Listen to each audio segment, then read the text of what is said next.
እግዚአብሔር አምላካችንም የልዕቀት አምላክ ነው።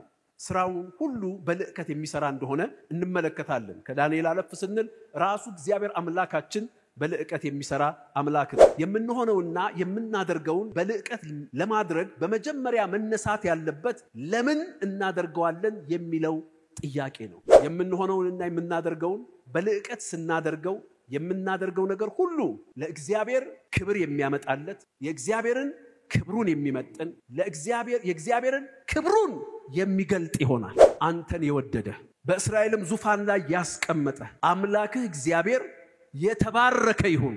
በጌታ በኢየሱስ ስም በመትወዱትና በመታደርጉት ነገር በልዕቀት ስለምታደርጉ እግዚአብሔር በእናንተ ላይ ይከበራል።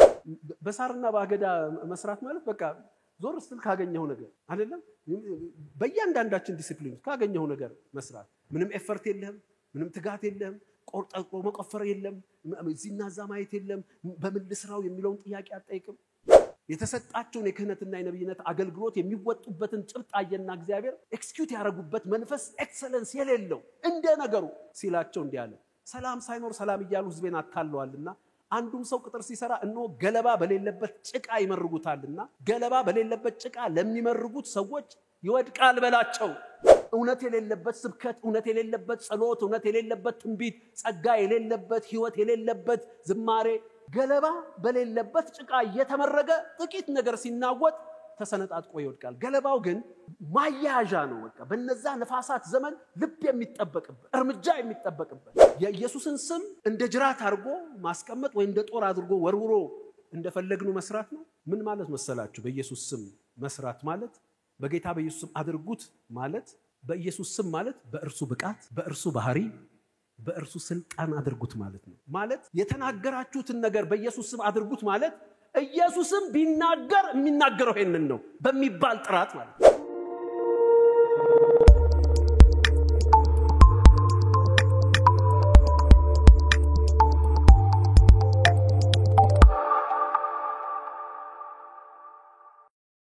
ዘፍጥረት ምዕራፍ 2 ላይ የእግዚአብሔርም ቃል ሲናገር በምድር ላይ አልዘነበም ነበር ይላል። በምድር ላይ አልዘነበም፣ ስለዚህ ቡቃያ በምድር ላይ አልበቀለም ይልና ለምን ሲባል በምድር ላይ የሚሰራባት ሰው አልነበረምና ይላል። ስለዚህ አስቀድሞ እግዚአብሔር ሰውን ሰራው፣ ከምድር አፈር አበጀው። የሚሰራባት ሰው የተሰራ ሰው በሌለበት ከሰማይ የሚመጣ ዝናብ ከምድር የሚወጣ ቡቃያ አይኖርም። የምድርም ድርቀት የሰማይ መዘጋት ምክንያቱ የተሰራ ሰው አለመኖር ነው። ራሱ በእግዚአብሔር የፍጥረት ኢኮኖሚ ውስጥ የፍጥረት ዲሲፕሊን ውስጥ እግዚአብሔር ይሄን ነው የተናገረው። ከሰማይ ዝናብ የለም ማለት ከምድር ቡቃያ አልመጣም፣ ምክንያቱም የሚሰራባት ሰው አልነበረም። ስለዚህ ቆም አደረገና ሰውን ከምድር አፈር አበጀው። ክብር ለኢየሱስ ይሁን። አሁንም በዚች ቤተክርስቲያን ያለው አውራ ራእይ አንኳር ኮር ቪዥናችን ያንን ክርስቶስ የሚመስለውን ሰው ሰርተን ለቤተሰብ፣ ለማህበረሰብ፣ ለአገር፣ ለትውልድና ለዘመን የእግዚአብሔርን በጎነት ለመቀበል እንድንዘጋጅ ነው። እግዚአብሔር የተመሰገነ ይሁን። የእስራኤል ጉባኤ እረኛ እንደሌላቸው በጎች ተበትነው በነበረበት ሰዓት መጽሐፍ ቅዱስ እንደሚናገር በሳኦል አመጽ፣ በሳኦል ግራ መጋባት እንደዚያ በሆነበት ጊዜ እግዚአብሔር እንዲህ አለ፣ የእሴይን ልጅ ዳዊትን አገኘሁት። ክብር ለኢየሱስ ይሁን። የእሴይን ልጅ እንደ ልቤ የሆነውን የእሴይን ልጅ ዳዊትን አገኘሁት እንዳለ ዛሬም ግራ በተጋባንበት ዘመንና ትውልድ መካከል በቤተክርስቲያን፣ በዘመን፣ በምድር፣ በትውልድ፣ በቤተሰብ፣ በማህበረሰብ መካከል ላሉት ክፍተቶች አሁንም አገኘዋቸው የሚሉ ሰዎችን በዚህ ራእይ ውስጥ እንሰራለን፣ እየሰራንም ነው። ስሙ ለዘላለም የተባረከ ይሁን። አሜን አሜን ነው። ሃሌሉያ። ትላንትናም በእግዚአብሔር ቃል ስለ ኃይል ሰውነት ምን እንደሆነ ተነጋግረናል። ሁለት ገጽታ እንዳለው አይተናል። ትላንቱ ላይ የኃይል ሰው ማለት ኃያል ሰው ማለት ነው በአንድ ጎኑ፣ በሌላ ጎኑ ደግሞ ኃይል ያለው ሰው ማለት ነው ብለን በዚህ እሳቤ ውስጥና በዚህ ግንዛቤ ውስጥ ያሉትን ጥልቅ ሐሳቦች ከእግዚአብሔር ቃል ተነጋግረናል። ዛሬ በመቀጠል የልዕቀት ሰው የሚለውን ሐሳብ እንነጋገራለን። የእግዚአብሔር ቃል እንደዚሁም በራእያችን ይዘት ውስጥ የልዕቀት ሰው አንዱ የምርጦች ሰባች ቤተክርስቲያን ፍጹሙን ሰው የመስራት አቅጣጫዋ የልዕቀት ሰው መስራት ነው። የምርጦች ሰባች ቤተክርስቲያን ሌላው ፍጹሙን ሰው የመስራት አቅጣጫዋ የልዕቀት ሰው መስራት ነው። የልዕቀትን ሰው ስለመስራትና ስለ ዝርዝር ጉዳዮች ከማንሳታችን በፊት ልዕቀት ራሱ ኤክሰለንስ ማለት ምን ማለት ነው? እንግዲህ ከብዙ እሳቤዎች ከብዙ ግንዛቤዎች ከመጽሐፍ ቅዱስም አለፍ ባሉ እውነታዎች ጭብጥ የልዕቀትን ሐሳብ አጠር ባለ ሁኔታ እንዲህ ተረጎማል። ልዕቀት ማድረግና መሆን ያለብንን ነገር ሁሉ እንደ ግለሰብ በሁሉ አቅጣጫ እንደ አገልጋይ እንደ መሪ እንደ ባል እንደ ሚስት እንደዚህና እንደዚያ በየትኛውም እግዚአብሔር ባስቀመጠን ስፍራና ማንነት ሁኔታ ውስጥ ማድረግና መሆን ያለብንን ነገር ሁሉ በአቅማችን ሙላት ልክ በጥራት የማከናወን ብቃት ነው። ልዕቀት ማለት ኤክሰለንስ ማለት ማድረግና መሆን ያለብንን ነገር ሁሉ በአቅማችን ሙላት ልክ በአቅም ሳንቀንስ ሳናጎድል በአቅማችን ሙላት ልክ በጥራት የማከናወን ብቃት ነው ልዕቀት። በእንግሊዘኛው being the best and doing the best by the best of our ability and with the best quality ልንለው እንችላለን። ነገር ግን ልዕቀት ማለት የፍጹም የመሆን ስጦታ ወይም ችሎታ ብቃት ሳይሆን ነገር ግን ማድረግና መሆን ያለብንን እግዚአብሔር ሁሉ የሚለንን አድርጉ የሚለንን ማናቸውንም ነገሮች በየትኛውም የህይወታችን ኃላፊነት እና እንቅስቃሴ ዙሪያ በአቅማችን ሙላት ልክ በጥራት የማከናወን ብቃት ነው። እንግዲህ አንዳንድ ጽንሰ ሐሳቦችን ከነቢባዊ ይዘታቸው ባለፈ ተግባራዊ ትርጓሜ እንዲሰጡን የሰዎችን ህይወት ወይም በዚህ በልዕቀት መንፈስ የተገለጹ ሰዎችን ህይወት በመጽሐፍ ቅዱስ ብንመለከት ተግባራዊ ግንዛቤም እናገኛለንና በመቀጠል የምናየው የልዕቀት ሰው ዳንኤል ስለ ልዕቀት ምንነት በተጨባጭና በተግባር ያሳየን ነገሮች ላይ አንዳንድ ሐሳቦችን እናያለን። በአዲሱ መደበኛ ትርጉም ዳንኤል ምዕራፍ 6 3 እና 4 ከመሳፍንቱና ከበላይ አስተዳዳሪዎቹ ሁሉ ይልቅ ዳንኤል ልዩ የጥበብ መንፈስ የሞላበት ሆኖ በመገኘቱ ይላል። እቺ ልዩ የጥበብ መንፈስ የሚባለው በእንግሊዘኛው መጽሐፍ ቅዱስን በተጻፈበት ኦሪጂናል ቋንቋ spirit of excellence የልዕቀት መንፈስ ነው የሚለው። እንግሊዘኛውን ብታነቡ he has a spirit of excellence የልዕቀት መንፈስ አለበት ነው የሚለውና ከዚያ ንጉሱ በመላ ግዛቱ ላይ ሊሾመው አሰበ። በዚህም ምክንያት የበላይ አስተዳዳሪዎቹና መሳፍንቱ ዳንኤል በሚያከናውነው የመንግስት ስራ ሊከሱት፣ ምክንያቱም ሹመት ሊጋሩ ከዋኖቹ ሶስቱ የባቢሎን መንግስት ገዢዎች መካከል ሊመርጠው ስላሰበ ከነበረው የሥራ ትራክ ሪከርድ እነሱ ግን በመመቃኘት የሆነ ነገር ለመፍጠር ሲያስቡ ሊከሱት አሰበ ፈለጉ። ነገር ግን አላገኙበትም። because he operates with the spirit of excellence በልዕቀት መንፈስ ስለሚሰራ አላገኙበትም። በልዕቀት መንፈስ መስራቱ እና ሰበብ እንዳይገኝበት ያደረገው ምንድነው? እንዴት ነው በልዕቀት መንፈስ የሰራው? እንዲህ ይላል፣ ዳንኤል ታማኝ ጠንቃቃና በስራው እንከን የሌለበት ስለነበረ በእርሱ ላይ ስተት ሊያገኙ አልቻሉም ይላል። ልዩ ጥበብ መንፈስ የሞላበት ማለት የልዕቀት ሰው ነው። spirit of excellence ያለው ነው። በዳንኤል ህይወትና በዳንኤል እንቅስቃሴ ውስጥ በዚህ በመንግስቱ ስራ ውስጥ በተሰጠው የመንግስት ስራ ኃላፊነት ውስጥ የልዕቀትን መንፈስ ኤግዚቢት ያደረገበትን ነገር ሲናገር የልዕቀት ሰው መሆንና ማድረግ ያለበትን ሲሆንና ሲያደርግ በምን እንደሆነ አስቀምጦልናል። አንደኛ አለ በታማኝነት። ወገኖቼ ኤክሰለንስ አንደኛው የባህሪ ኤክሰለንስ ነው፣ የካራክተር ኤክሰለንስ። በታማኝነት ነበር የሚሰራው። ታማኝነቱ ራሱ ኤክሰለንሱ ነው፣ ልዕቀቱ ነው። ነገሮችን ሳያሳንስ ሳያጎድል እንደተባለው እንደተሰጠው እንደታዘዘው በመንግስት ወጪ አወጣጥ ውስጥ ባቢሎን የሚለዋል ይሄ ለዚህ ውጣ ያለ ጦረኛው ያለ እንትኑ የሚለውን ነገር የራሱን ባያዝ የራሱን አሰምሽን ሳያስገባ በታማኝነት የሚያደርግ ሰው ነበረ። that is spirit of excellence የልዕቀት መንፈስ ኦፕሬት ሲያደርግ ታማኝነትን የባህሪ ልዕቀትን ይጠይቃል። ከዚያ ደግሞ በጥንቃቄ ነው ይላል። በጥንቃቄ ማለት careful for details ጥንቃቄ ያለው እቺም ዛነፍ ያቺም ዛነፍ እንዳትል በጥንቃቄ ነው የሚሰራው። ምክንያቱም የልዕቀት መንፈስ ኦፕሬት ሳደርግ መሆን ያለብንንና ማድረግ ያለብንን ስናከናውን የልዕቀት ሰዎች ከሆንን በልዕቀት መንፈስ የተሞላን ሰዎች ከሆንን እንደ ነገሩ አይደለም እናደርገው። we go to the depths of details ለጥቃቅን ነገሮች ራሱ በጥንቃቄ እናደርጋለን። እንደገና ደግሞ እንከን የሌለበት ምንም አይነት ስህተቶችንና ጥፋቶችን አቮይድ የሚያደርግ ምንም እንከን የሌለበት ህጸጽ የሌለበት እንዲህ ሆኗል በዚህ ተጣሟል እንዳይባል አድርጎ ሁሉን ነገር ልክ አድርጎ የሚሰራ ሰው እንደነበረ የእግዚአብሔር ቃል ይነግረናል። እግዚአብሔር ይመስገን። እንግዲህ የልዕቀት ሰው ስንሆን እግዚአብሔር የልዕቀት ሰው ሆናችሁ ተሰሩ፣ የልዕቀት ሰዎችን ስሩ ብሎ በዚህ ቤተክርስቲያን ራእይ ሲሰጠና ሲያስታጥቀን ማድረግና መሆን ያለብንን ነገር ሁሉ በአቅማችን ሙላት ምንም ሳንቆጥብ እግዚአብሔር በሰጠን to the best of our ability በጣም ጥራት ባለው ሁኔታ መሆን የሚገባንና ማድረግ የሚገባንን እንደ ዳንኤል በታማኝነት በጥንቃቄና እንከን በሌለበት ይዘትና ጥራት ማከናወን መቻል እንደሆነ ይሄ እግዚአብሔር ቃል ያስተምረናል። እግዚአብሔር የተመሰገነ ይሁን። አሜን ነው። ክብር ለኢየሱስ ይሁን። በዚሁ ስንመለከት እግዚአብሔር አምላካችንም የልዕቀት አምላክ ነው። ስራውን ሁሉ በልዕቀት የሚሰራ እንደሆነ እንመለከታለን። ከዳንኤል አለፍ ስንል ራሱ እግዚአብሔር አምላካችን በልዕቀት የሚሰራ አምላክ ነው። እንዲህ ይላል ሁለት ዘፍጥረት ምዕራፍ 1 ቁጥር 31 እግዚአብሔርም ያደረገውን ሁሉ አየ። አደረገ 6 ቀን ሁሉን ነገር ሰራ። አደረገና እግዚአብሔርም 6 ቀን ሁሉን ነገር ሰራና እግዚአብሔርም ያደረገውን ሁሉ አየ፣ እነሆም እጅግ መልካም ነበረ። አሜን። ማታም ሆነ ጧትም ሆነ 6ኛ ቀን ይላል። ወገኖቼ እኛ የሆነውና ያደረግነውን አይተን በእውነተኛነት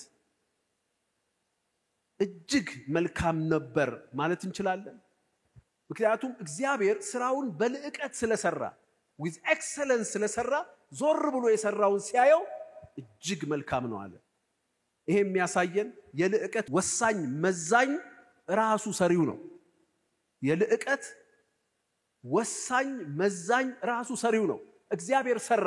did I do it with excellence? እነዚህን የ6 ቀን ስራዎች በልዕቀት ነው የሰራኋቸው፣ በኤክሰለንስ ነው የሰራቸው ብሎ ራሱን ስራውን ሲመዝን በራሱ መለኪያ በራሱ ልኬት his ultimate standard የራሱን ስራ መዘንና it was very good እጅግ መልካም ነበር፣ excellently executed በልዕቀት ተፈጽሟል ብሎ ስለራሱ ስራ እግዚአብሔር ተናገረ። እግዚአብሔር ያደረገውን ሁሉ አየ እንደሚል ወገኖቼ ዛሬም የልዕቀት ወሳኝ መዛኞቹ ራሳችን እንድንሆን እግዚአብሔር ይፈልጋል። አንዳንዴ ብላችሁ አታቁም እንዲህ አድርጌ ባልሰራው እንዲህ ባደርገው ኖሮ ይሄን ቢጨምርበት ነበር እምንላቸው ቁጭቶች አሉን አይደለም? እነዛ እኮ ናቸው ምዛኔዎች፣ እነዛ ናቸው ምንመዝናቸው። እኛም በህይወታችን በትዳራችን በአገልግሎታችን በኑሮአችን በንግዳችን ዞር ብለን ስናይ የዕለቱን ኖት የዓመት የ2 ዓመት የ10 ዓመት ነው አይደለም፣ የዕለቱን ዞር ብለን ስናይ መልካም ነበር የምንልበትን ምስክርነት እንድናውጅ እግዚአብሔር በልዕቀት መንፈስ ያስታጥቀን፣ በልዕቀት መንፈስ ያስታጥቀን። ኢየሱስ ክርስቶስ ጌታ ነው። አሜን ነው። ሃሌሉያ። በመሆንና ማድረግ ያለብንን ነገር ሁሉ በልዕቀት እንድንሆንና እንድናደርግ የሚያደርጉን ወሳኝ ጥያቄዎች አሉ። የነዚህ ጥያቄዎች መልስ መሆን የሚገባንን ማድረግ የሚገባንን በልዕቀት መንፈስ በልዕቀት እንድናደርግ የሚያሳስቡ ናቸው። ብዙ ጊዜ አደራረጋችን ወይ በልዕቀት ወይ እንደነገሩ የሚሆንበት ለነዚህ ጥያቄዎች ትክክለኛ መልስ ስላላገኙ ወይ እነዚህን ጥያቄዎች ስላላነሳን ሊሆን ይችላል። ከዚህ በኋላ የልዕቀት ሰዎች ሆነን መሆን የሚገባንንና ማድረግ የሚገባንን በዚህ አይነት መልካም መንገድ ዳንኤልን ባየንበት እግዚአብሔርን ባየንበት ጭብጥና ይዘት በዚያ ኳሊቲ በዚያ ጥራት ለማድረግ እንድንችል እነዚህ ጥያቄዎች ሊመለሱልን ይገባል። አሜን። የመጀመሪያው ጥያቄ ለምን የሚለው ነው። ምን ማለት ነው ለምን? የምንሆነውና የምናደርገውን በልዕቀት ለማድረግ በመጀመሪያ መነሳት ያለበት ለምን እናደርገዋለን የሚለው ጥያቄ ነው። whenever I plan to become or do something የሆነ ነገር ለመሆን እግዚአብሔር ሁን ያለኝን ለመሆን አድርግ ያለኝን ለማድረግ በየትኛውም የህይወቴ ክልሎች ውስጥ ስነሳ ያንን መሆን የሚገባኝን ማድረግ የሚገባኝን ለማድረግ በልዕቀት ማድረግ አለብኝ ብሎ የሚያስወስነኝ መሆን የሚገባኝን ማድረግ የሚገባኝን የማደርገው ለምንድነው የሚለው ጥያቄ ሲመለስልኝ ነው። እግዚአብሔር የተመሰገነ ይሁን።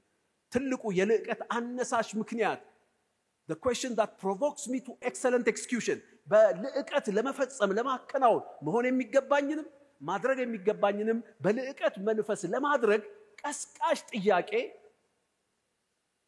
የለምን ጥያቄ መልሳችን ለምን እንዲህ አላረገው እንዲህስ ባረገው የለምኑ ጥያቄ ሲመለስልን ግን ማድረግና መሆን የሚገባንን ሁሉ በልዕቀት እንድናረገው ያነሳሳናል። አንደኛ ቆሮንቶስ ምዕራፍ 10 ቁጥር 31 ይላል እንግዲህ የምትበሉት የምትጠጡት ብትሆኑ ወይም ማናቸውንም ነገር ብታደርጉ እስቲ እንዲበሉ ማናቸውንም በሉ እስቲ በደንብ አድርጋችሁ ነው ማናቸውንም ነገር ብታደርጉ ሁሉን ለምን አድርጉት ሁሉን ለምን አድርጉት ማናቸውንም ነገር ብታደርጉ ማለት ማናቸውንም ነገር ብታደርጉ ማናቸውንም መንፈሳዊ ስራ ቤተሰባዊ ስራ የንግድ ስራ anything የምታደርጉትን ነገር with the spirit of excellence እንድታደርጉ provoke የሚያረጋችሁ የሚያነሳሳችሁ ለምን ነው ማደርገው ለሚለው ጥያቄ በእኛ መካከል ማለት ነው በቅዱሳን መካከል ለእግዚአብሔር ክብር ነው። አሜን እስቲ አሜን በሉ በደም ለምን እናደርገዋለን ለምን እንዲህ ሆናለሁ ለምን እንዲህ አደርጋለሁ ይሄን መሆን አለብኝ ይሄን መሆን ይገባኛል ይሄን ማድረግ ይገባኛል ይሄን ሳደርግ በልዕቀት አደርገዋለሁ በልዕቀት መንፈስ ሆነዋለሁ የሚያስብለን ነገር ለእግዚአብሔር ክብር እንደሆነ ሲገባን ነው። ስሙ ለዘላለም ይባረክ። በጌታ በኢየሱስ ክርስቶስ ስም መሆን የሚገባችሁን ስትሆኑ ማድረግ የሚገባችሁን ስታደርጉ በልዕቀት ታደርጉት ዘንድ ሃሌሉያ የመሆናችሁና የማድረጋችሁ ምክንያት ለእግዚአብሔር ክብር እንደሆነ ይሄ ምክንያት በመንፈሳችሁ የታተመ ይሁን አሜን ለእግዚአብሔር ክብር መሆንና ማድረግ ያለብንን ነገር ሁሉ ለእግዚአብሔር ክብር ለማድረግ ልዕቀት አስፈላጊ ነው። አሜን ማድረግ መሆን ያለብንን ነገር ለእግዚአብሔር ክብር ለማድረግ ልዕቀት አስፈላጊ ነው። ለእግዚአብሔር ክብር ለሆነው ምክንያት ማድረግ ካላሰብን እንደ ነገሩ ማድረግ እንችላለን። ነገር ግን የልዕቀትን መንፈስ የምንስበው የልዕቀት ሰዎች ሆነን መሰራት የምንናፍቀው ይሄ ጥያቄ ሲመለስልና ሲገባን ነው። እግዚአብሔር የተመሰገነ ይሁን። አሜን አሜን ነው። የምንሆነውንና የምናደርገውን በልዕቀት ስናደርገው የምናደርገው ነገር ሁሉ ለእግዚአብሔር ክብር የሚያመጣለት የእግዚአብሔርን ክብሩን የሚመጥን የእግዚአብሔርን ክብሩን የሚገልጥ ይሆናል።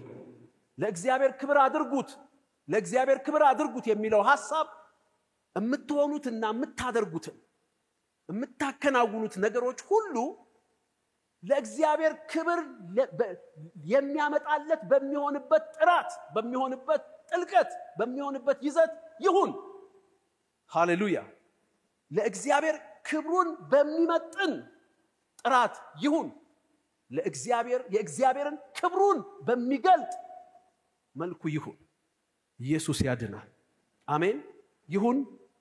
እጆቻችሁን ከፍ አድርጉ። የማደርገው ሁሉ በሉ እስቲ የማደርገውን ሁሉ በልዕቀት አደርጋለሁና የማደርገው ሁሉ የምሆነው ሁሉ ለእግዚአብሔር ክብር የሚያመጣለት ይሆናል። ለእግዚአብሔር ክብር የሚመጥን ይሆናል። የእግዚአብሔርን ክብር የሚገልጥ ይሆናል። ይሄ ማለት ነው ለእግዚአብሔር ክብር አድርጉት። እግዚአብሔር የተመሰገነ ይሁን። አሜን። አንደኛ ነገሥት ምዕራፍ 10 ቁጥር 40 ላይ 4 ጀምሮ ንግስት ሳባ ሰለሞን ልትጎበኝ ስትሄድ የሆነውን ነገር ተመልከቱ። የሳባም ንግስት የሰለሞንን ጥበብ ሁሉ ሰርቶት የነበረውን ቤት የማዕዱን መብል የብላቴኖቹን አቀማመጥ የሌሎቹንም አሰራር አለባበሳቸውንም ጠጅ አሳላፊዎቹንም በእግዚአብሔር ቤት የሚያሳርገውን መስዋዕት ባየች ጊዜ ነፍስ አልቀረላትም። ንጉሱንም አለችው ስለ ነገርህና ስለ ጥበብ በአገሬ ሳለው የሰማሁት ዝና እውነት ነው። እኔም መጥቼ በአይኔ እስካይ ድረስ የነገሩኝን አላመንኩም ነበር። እነሆ እኩሌታውንም አልነገሩኝም ነበር። ጥበብህና ስራህ ከሰማሁት ዝና ይበልጣል። ከዚያ ይሄ ሁሉ ነገር ይሄ ሁሉ ዝርዝር የሰለሞንን ስራ ቤቱ ሁሉን ነገር አየች። it was excellently executed በልዕቀት የተከናወነ ነበርና ከዛ ሰለሞንን አድንቃ ሄደች አይደለም የሚለው። ይሄ ሁሉ አያችሁ በሰለሞን የአስተሳሰብ ጀርባ እነዚህን ሁሉ ነገሮች ሲያደርግ እሱ ሊደነቅ ሳይሆን እግዚአብሔር ሊከበር እንደሆነ ስለ እግዚአብሔርን ክብር በሚገልጥ እግዚአብሔርን በሚመጥን ያቀዋላ አምላኩን ክብር ለኢየሱስ ይሁን። ስለዚህ ሳባ ንግስትም እንዲህ ነው ያለችው መጨረሻው ሃሌሉያ አንተን የወደደ በእስራኤልም ዙፋን ላይ ያስቀመጠ አምላክህ እግዚአብሔር የተባረከ ይሁን። በጌታ በኢየሱስ ስም በመትወዱትና በመታደርጉት ነገር በልዕቀት ስለምታደርጉ እግዚአብሔር በእናንተ ላይ ይከበራል። ስለ እናንተ ይከበራል። ስለ እናንተ ይመሰገናል። አረ አሜን በሉ ሲበደም አገልግሎታችሁን ስለያዛችሁበት ኑሯችሁን ስለያዛችሁበት ስራችሁን ስለያዛችሁበት ኤኒቲንግ በቃ የምታደርጉትን ሁሉ በልዕቀት ግብአት እንደ ልዕቀት ሰው ስለምታደርጉ የሰዎች የመጨረሻ ነገር እናንተን ማድነቅ ሳይሆን እግዚአብሔርን ማክበር ይሆናል። ዞር ብላችሁ ስታይ ሰለሞን ይሄን ሁሉ ለማን አደረገው? ለእግዚአብሔር ክብር። at the back of his mind በሚያደርጋቸው ነገሮች ሁሉ ውስጥ ያንን ክቡር ያባቱን የዳዊትን አምላክ ያቀዋል። ክብሩን አምላክ ሃሌሉያ ያ ነበር። ስለዚህ he strives to do it excellently በልዕቀት ለማድረግ የሚተጋ የነበረው ለምን ለምን በሉ ለምን ለእግዚአብሔር ክብር። ሰው አይቶ እግዚአብሔርን ያክብረው። እግዚአብሔርን ክብር የሚመጥን ይሁን። ለእግዚአብሔር ክብር የሚያመጣ ይሁን። ኢየሱስ ያድናል አለችው። የተባረከ ይሁን እግዚአብሔር እስራኤልን ለዘላለም ወዶታልና ስለዚህ ጽድቅና ፍርድን ታደርግ ዘንድ ንጉስ አድርጎ አስነሳህ አለችው። ክብር ለኢየሱስ ይሁን። የሳባ ንግስት በሰለሞን የልቃት ሥራ ተደንቃ እግዚአብሔርን አከበረች። አሜን። ዘመናችሁ እግዚአብሔር የሚከበርበት ይሁን። በቃ ህይወት አይተዋችሁ እግዚአብሔር ይመስገን የምትባሉ ቤታችሁን አይተው ልጆቻችሁን አይተው ኑሯችሁን አይተው አገልግሎታችሁን አይተው ንግዳችሁን አይተው ሁሉ ነገራችሁን ሁሉ አይተው ምናችሁንም አይተው እግዚአብሔር ይክበር የሚሉበት በልዕቀት የተሰራ ህይወት እግዚአብሔር ያድርግልን። መሆንና ማድረግ የሚገባንን ነገር በዚህ መንፈስ እናደርገው። አሜን። ሁለተኛው ጥያቄ ለማን የሚለው ለማን በሉ ለምን ሪዝን ነው። ለማን ኦብጀክት ፐርሰኑ ነው። ለማን የምንሆነውና የምናደርገውን በልዕቀት ለማድረግ በሁለተኛነት መነሳት ያለበት ለማን እናደርገዋለን የሚለው ጥያቄ ነው። ከለምን ጋር ተያያዥነት አለው። ነገር ግን ደግሞ ትንሽ የተለየች ነገር ስላለ እንደ ሁለተኛ ጥያቄ አንስቼዋለሁ። ለማን ነው ይሄን የምሆነው የማደርገው የሚለው ጥያቄ በልዕቀት የመስራትና ያለ መስራታችንን ይወስናል። ለማን ነው? ቆላስይስ ምዕራፍ 3 ቁጥር 23 ለሰው ሳይሆን አለ ለጌታ እንደምታደርጉት የምታደርጉትን ሁሉ በትጋት አድርጉት።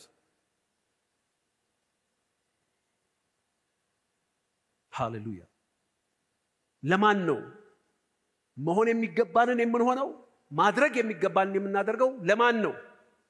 ይሄ ቃል አክቹአሊ ለሰራተኞች ነው ለባሮች ለሚላቸው ለአንድ ባለርሻ ወይም ለአንድ በዛ ጊዜ የነበረው ኢንዱስትሪ እሱ ነው እርሻና እንትን ማርባት ነው። እዛ ውስጥ ተቀጥረው ለሚሰሩ ሰዎች ነው ክርስቲያኖች ወደ ጌታ ለመጡ ነገር ግን አሁንም በባርነት የረኛ ሆነው ገበሬ ሆነው ለሚሰሩ ጳውሎስ ምን አላቸው? ለሰው ሳይሆን ለጌታ እንደምታደርጉት በትጋት የምትለዋን ቃል እመጣበታለሁ። ዝም ብሎ አሁን ትጋት ስናስብ በቃ ኤፈርት ብቻ ይመስል አይደለም። በጣም ጠለቅ ያለ ሐሳብ ነው ጳውሎስ የተናገራቸው በኦሪጂናል ቋንቋው እና ለሰው ሳይሆን ለጌታ እንደምታደርጉት የምታደርጉት ሁሉ በትጋት አድርጉት። ለማን እንደምታደርጉት? ለሰው ቢያደርጉትስ ይሄ ዲማንድ ይቀርብባቸዋል? ትጋት የምትለዋ አትቀርብ። ትጋት የምላችሁ አሁን ረጅም ሰዓት መስራት ወይም በሙሉ ጉልበት መስራት ብቻ አይደለም። ጭብጡ በጣም የተለየ ትርጓሜ እንዳለው አሳያቸዋለሁ። ለሰው ሳይሆን ለጌታ እንደምታደርጉት የምታደርጉትን ሁሉ በትጋት አድርጉት። ክብር ለኢየሱስ ይሁን። ስለዚህ ለማን ነው መሆን የሚገባንን የምንሆነው ማድረግ የሚገባንን የምናደርገው የሚነግረኝ ለማን ነው? አንዴ ድምጻችሁን ከፍ አድርጋችሁ ለማን ነው? ለማን ነው? ለጌታ ነው። ክብር ለኢየሱስ ይሁን። ስለዚህ ልክ ለጌታ ነው የማደርገው የሚለው ጥያቄ ሲመለስልኝ ታዲያ ለጌታ ነው የምሆነው የሚለው ጥያቄ ሲመለስልኝ ለጌታማ ከሆነ አይደለም እንዴ? ሰው እንኳን ግብዣ ስንጠራ ግብዣው ለማን ነው የሚለው ጥያቄ የዝግጅታችንን ልዕቀት ይወስነዋል። አይደለም እንዴ? ግብዣውን የምናዘጋጅበትን ኤክሰለንስ የሚወስነው ግብዣው ለማን ነው? ለአንዳንድ ሰው ቤት ያፈራው ይበቃዋል። አይደለም? ቤት ያፈራው ይበቃዋል። ብዙም አንጨነቅም፣ ያን ያህል እንተናለም። ነገር ግን የምንጋብዘው ሰው በእኛ ፊት ያለው ስፍራ ሌላ ከሆነና ያንን ግብዣ ስናደርግ ኤክስትራ ኤፈርት እንጨምራለን። አይደለም? ኦርዲነሪ አይሆንም። ታውቃላችሁ፣ በኦርዲነሪና በኤክስትራ ኦርዲነሪ መካከል ያለው ልዩነት ኤክስትራ ነው። ኦርዲነሪ ከዛስ ኤክስትራ ኦርዲነሪ፣ ሌላ ስቴፕ መሄድ፣ ከተለመደው መውጣት፣ መጨመር። አንድን ነገር ኤክስትራ ኦርዲነሪ የሚያደርገው ያቺ ኤክስትራ ነው። እና ለማን ነው ግብዣው? ለማን ነው መሆን የሚገባኝ መሆነው? ለማን ነው እንዲህ መሆነው? ለማን ነው እንደዚያ የማደርገው የሚለው ጥያቄ የልዕቀታችንን ይዘት ይወስናል። ወይ ንግጆታችንን በልዕቀት የማድረጋችን ነገር ይወስነዋል። እግዚአብሔር የተመሰገነ ይሁን። የምንሆነውና የምናደርገው በልዕቀት የምንሆነውና የምናደርገው ነገሩ ሁሉ ለእግዚአብሔር ስለሆነ ነው። አሁን ትጋት የሚለውን ቃል ልተርጉምላችሁ። ትጋት የሚለው ቃል በግሪኩ ሱኬ ነው የሚለው። ሱኬ ማለት ኤፈርት አይደለም። ሱኬ ማለት ብሬዝ መንፈስ ማለት ነው።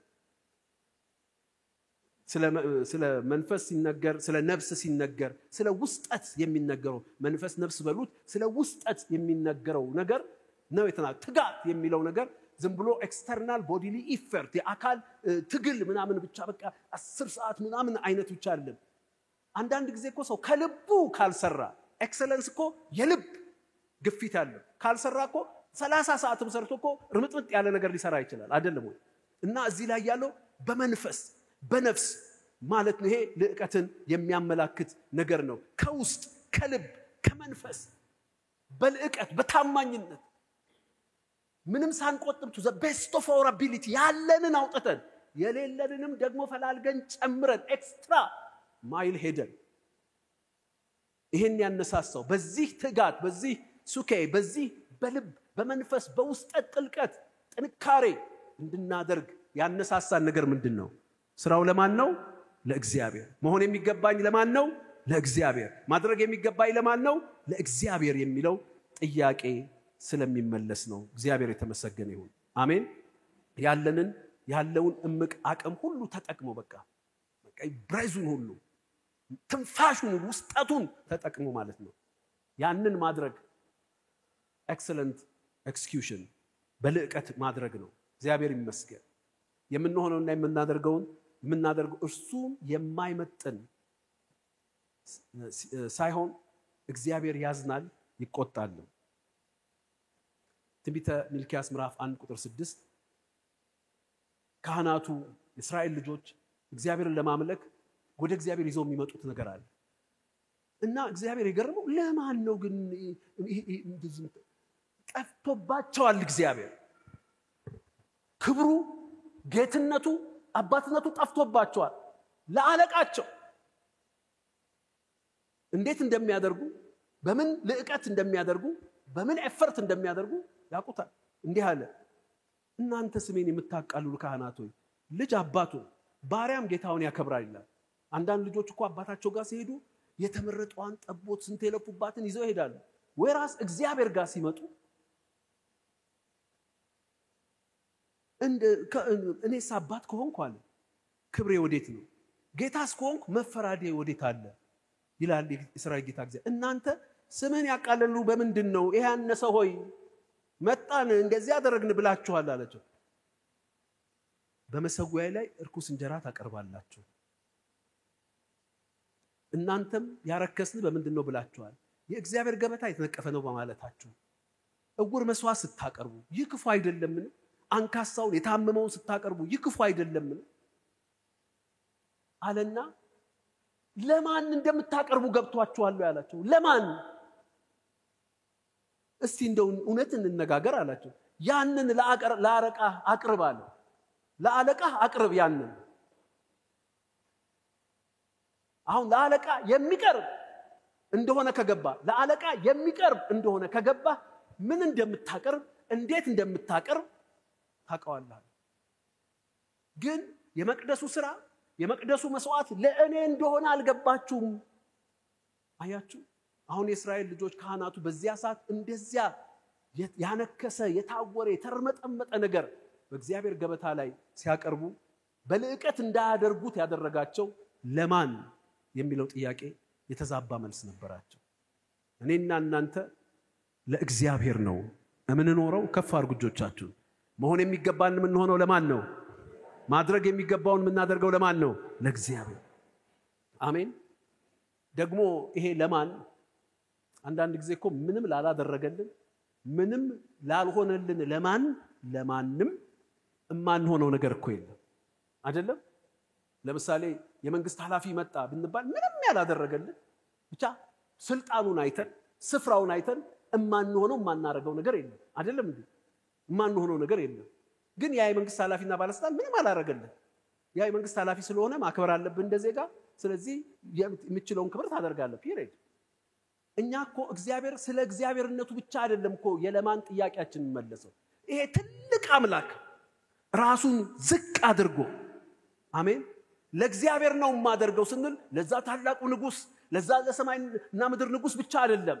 ነገር ግን እንዲህ ሆኖ ሳለ እንዲህ ለወለልኝ አሜን በሉ ሲበደም ህይወቱን ለሰጠኝ ራሱን ዝቅ ላደረገልኝ ጦርነቴን ለተዋጋልኝ ሞቴን ለሞተልኝ እርግማኔን ለተሸከመልኝ በደሌን ለተሸከመልኝ ጠላቴን ለቀጣልኝ ለሱ ከሆነ እንኳን ለእግዚአብሔር ለጥምቀት ያልሆነ ቀሚስ ይባላል እንኳን ለእግዚአብሔር። that's why አንዳንድ ጊዜ በሁሉም በአገልግሎትም ይሁን በምንም ደረጃ ኤክሰለንት እንድንሆን የሚገባው ለማን ነው ማደርገው? ይሄን ለማን? አሜን። ሶስተኛው በምን የሚለው ጥያቄ አሁን ከላይ ያየናቸው ለምንና ለማን የሚሉ ጥያቄዎች ሁለቱን ቀጣይ ጥያቄዎች ጋይድ ያደርጋሉ። ለእግዚአብሔር ክብር ለእግዚአብሔር ክብር ምክንያቱም ለእግዚአብሔር ክብር ምን ማለት ነው? ለእግዚአብሔር ክብር ምን ማለት ነው? ለእግዚአብሔር ክብር የእግዚአብሔርን ክብር የሚመጥን ለእግዚአብሔር ክብርን የሚያመጣ የእግዚአብሔርን ክብር የሚገልጥ።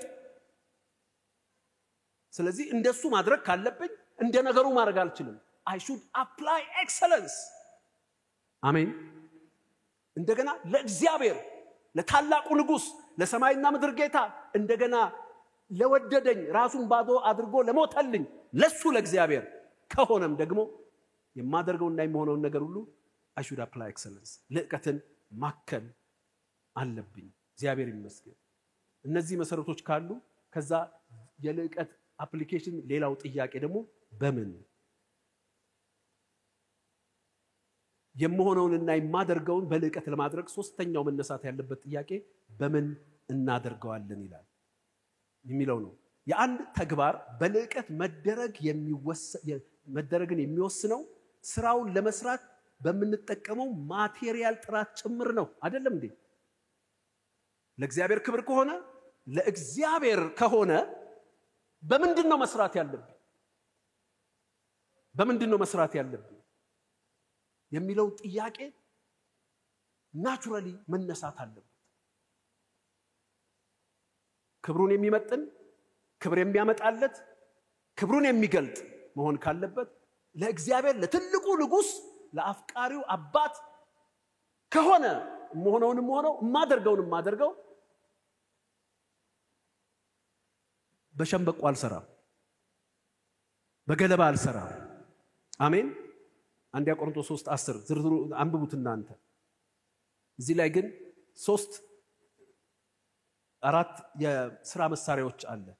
በወርቅ በብር በከበረ ድንጋይ ተቆፍሮ ከሚገኝ ውድ ከሆነ ዋጋ ከሚያስከፍል ነው የምሰራው። ማንም እንዴት እንዲያንጽ ይጠንቀቅ።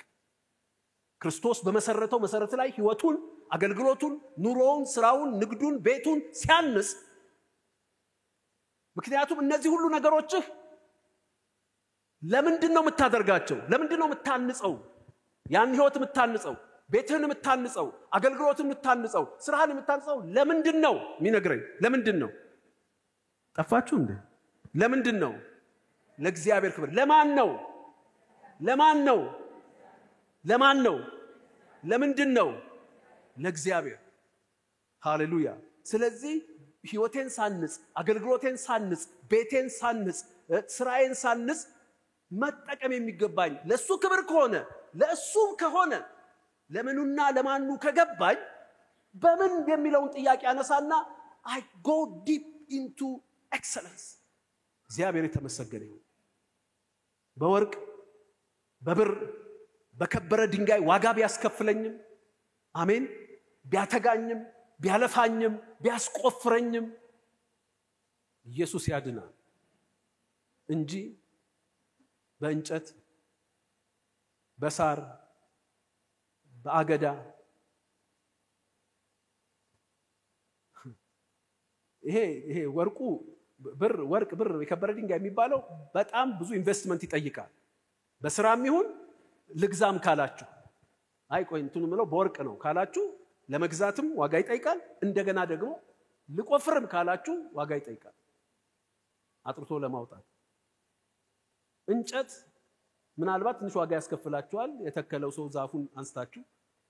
ሳርና አገዳ ግን መንገድ የሚገኝ ስትሮ ሄይ ምናምን የሚባለው በወዳደቁ ዕቃዎች አንዳንድ ጊዜ አልባሌ ቦታ ከመዋል ተብሎ ድሮ ቴሌቪዥን ላይ ወጣቶች ይጥመበ አልባሌ ቦታ ከመዋል ብሎ ከወዳደቁ ዕቃዎች የሰራት መኪና ይባላል። እና በሳርና በአገዳ መስራት ማለት በቃ ዞር ስትል ካገኘው ነገር አይደለም። በእያንዳንዳችን ዲሲፕሊን ካገኘው ነገር መስራት ምንም ኤፈርት የለም፣ ምንም ትጋት የለም፣ ቆርጠቆ መቆፈር የለም፣ እዚህና እዛ ማየት የለም፣ በምን ልስራው የሚለውን ጥያቄ አትጠይቅም። ለኤክሰለንት ኤክስኪዩሽን በምን የሚለው ጥያቄ መልስ ሊያገኝ ይገባል።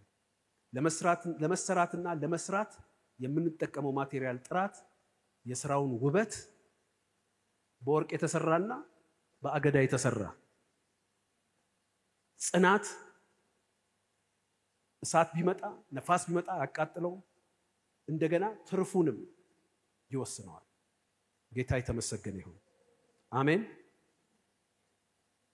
በዚሁ አግባብ እግዚአብሔር ለእስራኤል ልጆች ሲገስጽ የነበረበት ነገር አለ። ሕዝቅኤል ምዕራፍ 13 ቁጥር 10 የእስራኤል ነቢያትና ካህናት እስራኤል ሕዝብን የሚያገለግሉበትን መንፈስ ሳይ ካህናቱ ነቢያቱ የተሰጣቸውን የክህነትና የነብይነት አገልግሎት የሚወጡበትን ጭብጥ አየና እግዚአብሔር ኤክስኪዩት ያደረጉበት መንፈስ ኤክሰለንስ የሌለው እንደ ነገሩ ሲላቸው እንዲህ አለ፣ ሰላም ሳይኖር ሰላም እያሉ ሕዝቤን አታለዋልና አንዱም ሰው ቅጥር ሲሰራ እነሆ ገለባ በሌለበት ጭቃ ይመርጉታልና ገለባ በሌለበት ጭቃ ለሚመርጉት ሰዎች ይወድቃል በላቸው። የሚያሰጥም ዝናብ ይዘንባል፣ ታላቅ የበረዶ ድንጋይ ይወድቃል፣ አውሎ ነፋስም ይሰነጣጥቀዋል። እነሆ ግንቡ በወደቀ ጊዜ የመረጋችሁ ጭቃ ወዴት አለ አይላችሁምን? እንዴት የሰውን ህይወት የሚያክል ነገር እንዲህ ገለባ በሌለበት ጭቃ ትመርጋላችሁ? ዝናብ ቢመጣበትስ እንዴት ዝም ብላችሁ ፒስ ሚል ሰጥቷላችሁ? ሞቅ የሚያደርገው አይስክሬም ምናምን ሰጥቷላችሁ? እንትንስ ቢመጣ ያስ ቢመጣ እያላቸው ነው። ምክንያቱም ነቢያቱና ካህናቱ የእስራኤልን ህይወት የሚገነቡበት ነገር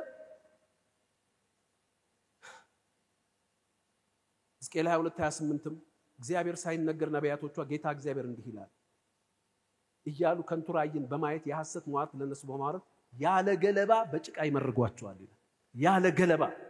ያለ ገለባ በጭቃ መማረግ በዛ ጊዜ በነበረው የኮንስትራክሽን ቴክኖሎጂ ለቤቱ ጽናት ለቤቱ ጥንካሬ ገለባዋ ታስፈልጋለች። አሜን። ይሄ ማለት እውነት፣ ጸጋ፣ መንፈስ፣ ጥበብ፣ ህይወት፣ ንጽህና የሌለበት ግብአት፣ እውነት የሌለበት ስብከት፣ እውነት የሌለበት ጸሎት፣ እውነት የሌለበት ትንቢት፣ ጸጋ የሌለበት ህይወት የሌለበት ዝማሬ፣ ገለባ በሌለበት ጭቃ እየተመረገ ጥቂት ነገር ሲናወጥ ተሰነጣጥቆ ይወድቃል። ገለባው ግን ማያያዣ ነው። በቃ በነዛ ነፋሳት ዘመን ልብ የሚጠበቅበት እርምጃ የሚጠበቅበት። ከዚህ የተነሳ እግዚአብሔር እስራኤልን እንደቀጣ ህዝቡም እንደፈረሰ እግዚአብሔር ቃል እንደተበታተነ በዓለም ላይ ሁሉ ይናገራል። አሜን። እጆቻችሁን ከፍ አድርጉና ህይወቴን በሉ እስቲ በደንብ አንዴ ህይወቴን ቤቴን፣ አገልግሎቴን፣ ስራዬን፣ ኑሮዬን፣ ዘመኔን ገለባ በሌለበት በሉ ጭቃ አልመርጋቸውም። ገለባ በሌለበት ኳሊቲ በሌለው ማቴሪያል አልመርጋቸውም። እና እግዚአብሔር ተበሳጭቶ ያለው ምንድነው? ያለ ገለባ በጭቃ ይመርጓቸዋል። ጩኸት የታለ? እልል ብለት ሄዳለ፣ ስሜት ተነቃቅቶ ሄዳለ። ነገር ግን ህይወትን የሚያያይዝ ጸጋ የለውም፣ ህይወት የለውም፣ እውነት የለውም፣ ንጽህና የለውም። ያ ስሜትን ቡስት ካረገ ብቻ ነገ ተመላሽነትህ ከተረጋገጠ ብቻ በጭቃ ትመረጋለህ። እጆች ከፍ ይበሉ። በውስጥ አንድ ነገር ስለተሰማኝ እንጸልይ። ዛሬም በጌታ በኢየሱስም በእግዚአብሔር ቤትም ይሁን በዘመንና በመድራችን ላይ ያለ ገለባ በጭቃ የሚመርጉ እጆች ይመከሩ ዘንድ ከፍ አድርጉ እጆቻችሁ። ለእግዚአብሔር ክብር ነው ህዝብ የሚሰራው፣ ለእግዚአብሔር ክብር ነው ሁሉ ነገር፣ ለእግዚአብሔርም ነው የቅዱሳን ህይወት። በጌታ በኢየሱስ ስም የልዕቀት መንፈስ ይህን አካሄድ በኢየሱስ ስም ይለውጥ፣ በኢየሱስ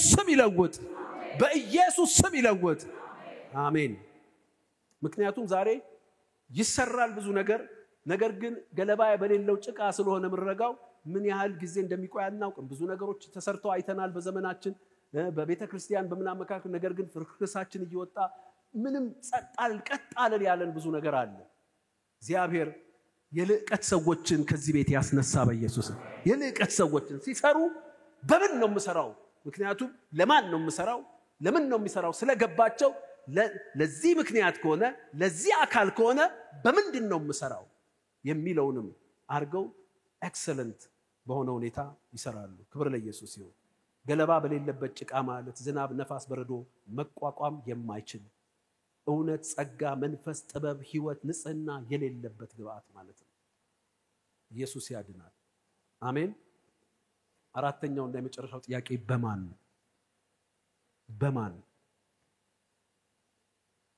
በማን ይሄ የሚያሳየን እነዚህ እንግዲህ ምንሆኑና ምናደርገውን በልዕቀት ለማድረግ መነሳት የሚገባቸው ቀስቃሽ ጥያቄዎች ናቸው።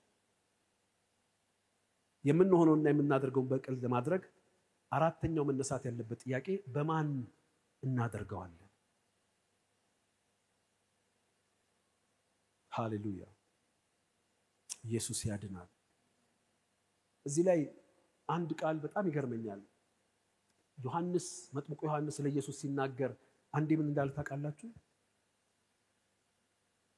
የራሱን ነገር አየው። ንጹሕን የእግዚአብሔርን በግ የናዝሬቱ ኢየሱስን አየው እና ስለሱ ሲመሰክር እንዳለ ታውቃላችሁ? እኔ አለ የጫማውን መዛቢያ ለመፍታት ወርዚ አይደለሁም። በኔ ጫማው አይፈታም ማለት በኔ የሱን ጫማ ለመፍታት አይደለም I'm not worthy even to untie the laces of his sandals። የጫማው መዛቢያ እንኳን ለመፍታት ይመበቃ አይደለሁም። ከኔ በኋላ የሚመጣው አንዳንድ ጊዜ እኮ ምን ሆነን ማን ሆነን ነው ለእግዚአብሔር ክብር የሆነው ራሳችን አፕዴት አፕግሬድ ሳናተጋ የልዕቀት አቅም ሳንጨብጥ ለእግዚአብሔር ክብር የሆነው ለእግዚአብሔር አምላክ የሆነውን ነገር አርመጥመጠን የምናደርገውና የምንሆነው am I worthy ብለን እኮ ራሳችንን ካፓሲቴት ማድረግ በመንፈስ በትጋት whatever። ኢየሱስ ያድናል። አሜን። የአንድ ተግባር በልዕቀት መደረግ የሚወስነው ስራውን የሚሰራው ሰራተኛም ጭምር ነው። ለዚህ ነው ኮንትራክተሮች ህንጻ ሲሰራ የሚወዳደሩት እና የዋጋ ብቻ እኮ አይደለም ቴክኒካል ምናምን የሚባል ነገር ሁሉ አይደለም የሚገባው ኮንትራቱ ላይ። ጥሩ ኢንጂነር አላቸው ወይ? ጥሩ አርኪቴክት አላቸው ወይ? ጥሩ ሳይት ኢንጂነር አላቸው ወይ? ስንት ዓመት የሰራ ዲዛይነር አላቸው? ስንት ዓመት ልምድ ያለው?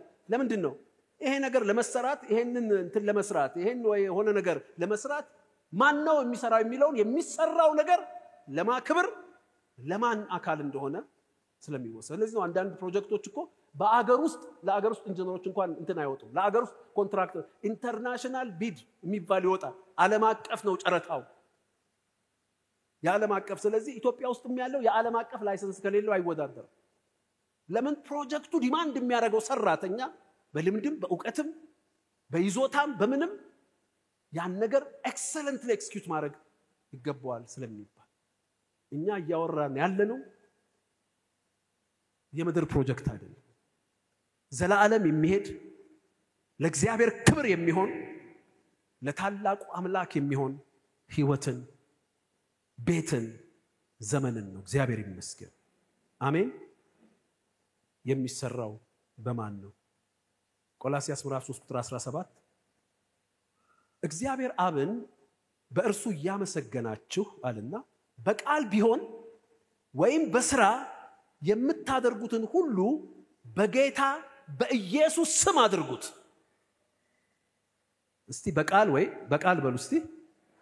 ወይም በስራ የምታደርጉትን፣ በቃል የምታደርጉት ማለት ስትናገሩ ማለት ነው አይደለም? በቃል የሚደረገው ነገር ንግግር አለ እንዴ? በቃል የምትናገሩትን የምታደርጉትን ሁሉ በጌታ በኢየሱስ ስም አድርጉት ማለት እንደዚህ ማለት ነው። በጌታ በኢየሱስ ስም እናገራቸዋለሁ ማለት ነው። ማደርገውንም ነገር ሳደርግ በጌታ በኢየሱስ ስም እሰራሃለሁ ማለት ነው። የኢየሱስን ስም እንደ ጅራት አድርጎ ማስቀመጥ ወይ እንደ ጦር አድርጎ ወርውሮ እንደፈለግኑ መስራት ነው። ምን ማለት መሰላችሁ? በኢየሱስ ስም መስራት ማለት በጌታ በኢየሱስ ስም አድርጉት ማለት በኢየሱስ ስም ማለት በእርሱ ብቃት፣ በእርሱ ባህሪ፣ በእርሱ ስልጣን አድርጉት ማለት ነው። ማለት የተናገራችሁትን ነገር በኢየሱስ ስም አድርጉት ማለት ኢየሱስም ቢናገር የሚናገረው ይሄንን ነው በሚባል ጥራት ማለት በስሙ ማድረግ።